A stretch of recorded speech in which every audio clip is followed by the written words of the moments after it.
বলা হলো, হে আল্লাহ রাসূল, আমরা একটা লোককে চিনি, যেই লোকটা অনেক নফল নামাজ পড়ে, রোজা রাখে, অনেক ভালো ভালো কাজ করে, কিন্তু সে প্রতিবেশীর সাথে ব্যবহার খারাপ করে, প্রতিবেশীর সাথে সম্পর্ক খারাপ, প্রতিবেশীর কষ্ট দেয়।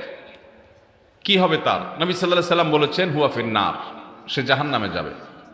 এরপরে বলা হলো, হে আল্লাহ রাসূল, আরেকজন আছে যে ফরজ নামাজটা পড়ে, হারাম গুনাহ থেকে, কাজগুলো থেকে বাঁচে, অতিরিক্ত নফল আমল করার সময় সে পায় না, কিন্তু তার প্রতিবেশীর হক আদায় করে, কেউ তার দ্বারা কষ্ট পায় না। নবী সাল্লাল্লাহু আলাইহি সাল্লাম বলেছেন, হুয়া ফিন্নার, এই ব্যক্তি জান্নাত, এই হুয়া ফিল জান্নাহ, এই ব্যক্তি জান্নাতে যাবে। তাহলে বোঝা গেল, আপনার ব্যক্তিগত আচার আচরণ যদি খারাপ হয়, মানুষের হক যদি নষ্ট করেন, আপনার নফল আমল ইবাদত আল্লাহর কাছে গ্রহণযোগ্য হবে। তবে যেই বোনের কথা বলা হলো, তিনি সত্যিই যদি তার স্বামীর সাথে ব্যবহার খারাপ করেন, আচরণ খারাপ করেন, তিনি গুনাহগার। স্বামী যদি